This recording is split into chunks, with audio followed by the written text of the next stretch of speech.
நமஸ்தே, ஓம் சாந்திங்கய்யா. நமஸ்தே, ஓம் சாந்திங்க. வாங்க, என்ன விஷயம் சொல்லுங்கள் ஐயா. ஒவ்வொரு அமாவாசைக்கும் பௌர்ணமிக்கும் நிறைய நன்மைகள் நடந்திருக்கு. மன ரீதியாக உடல் ரீதியாக நம்ம நடந்திருக்கேன். சொல்லுங்க. மக்கள்கிட்ட எடுத்து சொல்லும்போது நம்ம அருமையாக கேட்குறாங்க. நான் கலந்துக்கிறேன்னு சொல்கிறாங்க அவசியமாக. அதுபோக சில விளக்கங்களுக்கு எனக்கு கொஞ்சம் தெரிவிக்க வேண்டியது. என்ன விஷயங்கய்யா? கடந்த காணொளியில் ஆன்மீகம் என்றால் என்ன, ஆன்மீகம் என்றால் என்ன, மனம், புத்தி என்றால் என்ன என்ற விளக்கங்கள் நன்றாக இருந்தது. இந்த விஷயங்களிலேயே மனம் உடைந்து போதல், விரக்தி ஏற்படுத்துதல், அல்லது எப்போது நம் மனம் நமக்கு நண்பனாகவும் எப்போது நம் மனம் நமக்கு எதிரியாகவும் மாறுகிறது என்ற கேள்விகளுக்கு விளக்கம் தந்தால் நடைமுறைக்கு கொண்டு வர எளிமையாக இருக்கும் என தெரிந்து கொள்ள விரும்புகிறேன் ஐயா. நல்லதுங்க, நல்லதுங்க. இது ஒன்றும் பெரிய ஒன்று கேள்வி இல்லை. இந்த உலக வழக்கிலே சில விவரங்களை பார்க்கலாம். அதன் கூடவே இதுக்கு ஆதாரமாக கீதையில் சொன்ன கருத்துக்களை நம்ம பார்க்கலாம். முதல்ல உலக வழக்கில் என்ன நடைமுறைக்கின்ற விஷயத்தை சொல்கிறேன் உங்களுக்கு. இப்போ பார்த்தீங்கன்னா சில இடங்களில் கோயில்கள்லேயும் எங்கேயாவது 3 குரங்கு காமிச்சிருப்பாங்க. அதாவது தீயவற்றை பார்க்காதே, தீயவற்றை பேசாதே, தீயவற்றை கேட்காதுன்னு சொல்லி கண், காது, மூக்கு அந்த புலன்களை 3 மாதிரி காமிச்சிருப்பாங்க. இந்த பொம்மைகளை பார்க்கும்போது மனிதர் என்ன சொல்கிறாங்க, கேளிக்கையா அது குரங்களுக்கு தான், மனுஷனுக்கு இல்லைன்னு சொல்லி கேளிக்கை சொல்லிட்டு போயிடுறாங்க. இதுக்காகத்தான் ஆன்மீகத்தில் என்ன சொல்கிறான்னு கேட்டிங்கன்னா 4வது ஒன்று சேர்க்குறாங்க. தீயவற்றை எண்ணாதே, தீயவற்றை பார்க்காதே, தீயவற்றை எண்ணாதே, தீயவற்றை பேசாதே, தீயவற்றை செய்யாதே. இப்படி 4 கருத்துல சொல்கிறாங்க. அப்போ தீமைனா எது அப்படிங்கிற சில கேள்வி வருது இல்லைங்களா? அப்போ தீமைனா என்ன அப்படின்னா, இந்த உலகத்தில் ஏற்கனவே உங்களுக்கு சொன்னோம், ஒரு காணொளியில் பார்த்தோம். தீய எண்ணம், தீய குணம், தீய செயல், அதாவது சோரா, சிபிலிஸ், சைக்கோசிஸ் என்ற 3 விஷயங்கள் தான் இந்த மனித வாழ்க்கையில் அமைதியின்மை, துக்கம், கவலைகளுக்கு ஆதாரம் அமைய நம்ம பார்த்துருந்தோம். அதை என்ன வெளிப்படையாக சொல்லணும்னு சொன்னால் 5 விகாரங்கள், அதன் கூடவே இன்னொன்று சோம்பல். இந்த 6 சேர்ந்து செய்யக்கூடிய கர்மங்களில் முன்னுக்கு பின் முன்னாச்சுன்னு சொன்னால் பயம்னு சொல்லும். பயம் என்பது வரும். அப்போ பயம் கூட ஒரு விகாரம் சொல்லலாம். புரிஞ்சுட்டிங்களா? அப்போ அந்த வகையில் பார்க்கும்போது மொத்த விகாரங்கள் 7 ஆயிடுது.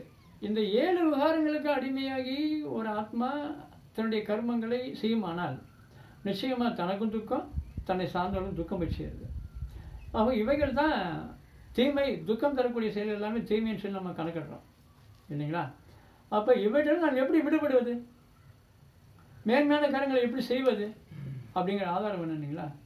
அதுக்கு கீதையில் ஒரு ஸ்லோகன் இருக்குங்க. அதை கொஞ்சம் தெளிவாக பார்க்கலாங்களா? நல்லது. அதாவது அதை பார்க்கறதுக்கு முன்னாடி இது ஆன்மீக சம்மந்தப்பட்ட காணொலி இருக்கிறதுனால அந்த ஆன்மீக தந்தை பரம்பிதா பரமாத்மா சிவனுக்கு ஒரு அன்பு நினைவு சொல்லிடுவோம்.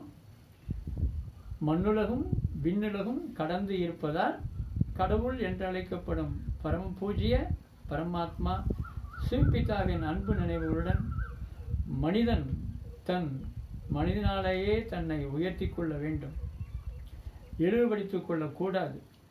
மனமே கட்டுண்ட ஆத்மாவின் நண்பனும் எதிரியுமாகும் என கூறும் ஸ்ரீமத் பகவத்கீதை அத்தியாயம் 6 சாங்கிய யோகம் என்ற தலைப்பின் கீழ் வரும் 5வது பதம் தரும் பொருளை பார்ப்பதற்கு முன்னால் அந்த ஸ்ரீபிதாவின் அன்பு நினைவோடு நம்ம பார்க்குறோம். 5வது பதம் தரும் பொருள் என்னவென்றால், ஆத்மா எனும் சொல் உடல், மனம், ஆத்மா என உபயோகிக்கப்படும் இடத்திற்கேற்ப, அதாவது எண்ணங்களை எண்ணும் போது மனமா இருக்கு, தீர்மானிக்கும் போது புத்தியா இருக்கு, இப்படி சூழ்நிலைக்கேற்ப பல ரூபங்களில் பொருள் கொள்ளப்படுதுன்னு சொல்றாங்க. என உபயோகப்படும் இடத்திற்கேற்ப பல்வேறு பொருள்படக்கூடியதாகும். யோக முறையில் கட்டுண்ட ஆத்மாவும் மனமும் மிகவும் முக்கியமானது. யோக முறையில் கட்டுண்ட ஆத்மாவும் மனமும் மிகவும் முக்கியமானது. யோக பயிற்சியின் மத்திய இலக்கு, யோக பயிற்சியின் மத்திய இலக்கு மனமேயாதலால் இங்கே ஆத்மா என்பது மனதை குறிக்கிறது. இந்த கருத்துக்கேற்ப ஆத்மா நம்ம என்ன எடுத்துக்கிறோம், எண்ணங்களை பற்றி இருக்கு. ஏன்னா ஆத்மா எண்ணங்களை எண்ணும்போது மனமாக இருக்கிறீங்களா. ஆக இந்த காணொலிக்கு நாம் ஆத்மா என்பது மனமாக எடுத்துக்கிறோம். அதுதான் கீதையில இந்த ஸ்லோகங்களே சொல்கிறாங்க. யோக பயிற்சியின் நோக்கம் மனதை ஒழுங்குபடுத்தி புலன் விஷயங்களின் பற்றிலிருந்து அதை விளக்குவதே ஆகும். அதாவது மாயையின் வலையினின்றும் கட்டுண்ட ஆத்மாவை விடுதலை செய்யும் வகையில் மனத்திற்கு பயிற்சி அளிக்க வேண்டும் என்று இங்கே கூறப்படுகிறது. தேக உணர்வில் ஒருவரின் மனம் புலன்களின் ஆதிக்கத்திற்கு உட்படுத்தப்பட்டிருக்கிறது.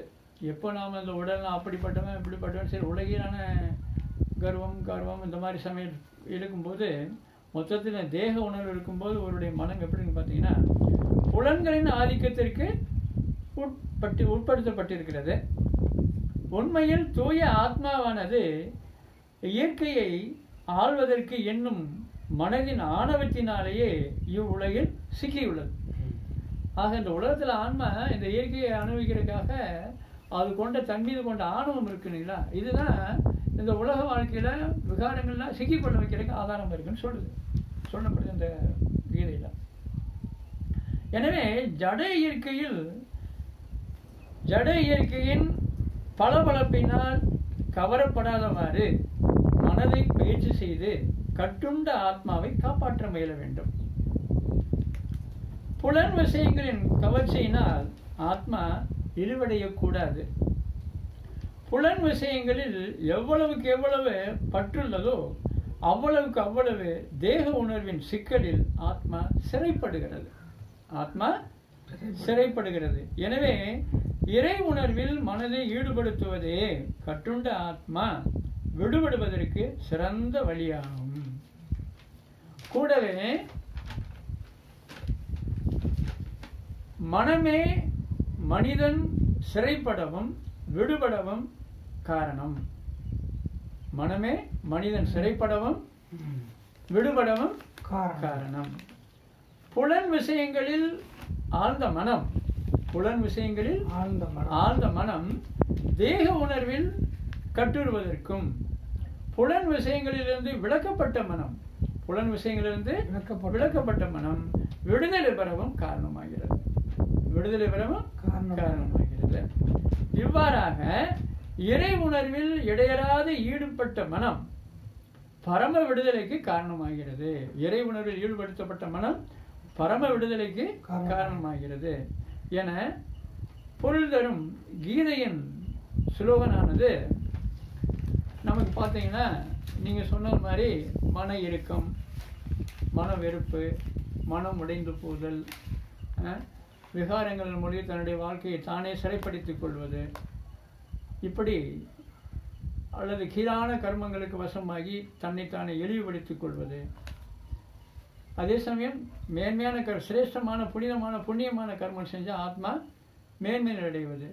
இரண்டிற்குமே காரணம் எதுவாக இருக்கு? மனமாற்றம். அதனால தன்னை ஆத்மான்னு உணர்ந்து மேன்மையான எண்ணங்கள் மேன்மையான கர்மங்களை செய்து நாமும் தூய்மையாக இருந்து மன அமைதியோடு மகிழ்ச்சியோடு இருந்து நாமும் இருந்து நம்மை சார்ந்து வரக்கூடியவர்களுக்கும் அதையே கொடுத்து உயர்வோம் என்பதோடு அடுத்த காணொளியில் இந்த பிரம்மச்சரியம் என்றால் என்ன, பிரம்மாச்சரியம் என்றால் என்ன, ரெண்டு இருக்கு வாழ்க்கையில். ஒன்று பிரம்மச்சரியம், மற்றொன்று பிரம்மாச்சரியம். இந்த இரண்டுக்கும் உள்ள வித்தியாசம் என்ன என்பதை பற்றி அடுத்த காணொளியில் பார்க்குறோம். அது வரைக்கும் ரொம்ப நன்றி. இந்த விளக்கங்கள் உங்களுக்கு போதுமான திருப்தியாக இருந்திருக்குன்னு நினைக்கிறேன். உங்களுடைய அபிப்பிராயம் என்ன சொல்லுங்கள். ரொம்ப தெளிவாக இருந்ததுங்கய்யா. நல்லது. ரொம்ப தெளிவு. இப்போ ஒவ்வொரு விஷயத்தையும் சொல்லும்போது நம்ம ரொம்ப இவ்வளோ விஷயங்களில் நம்ம கேட்கும்போது மனமார்ந்த வாழ்த்துக்கள், மனமார்ந்த நன்றியா. நல்லதுங்க. வாங்க வளர்வோம், தவம் செய்து இறை நினைவு நம்ம சேவையை ஓம் சாந்தி.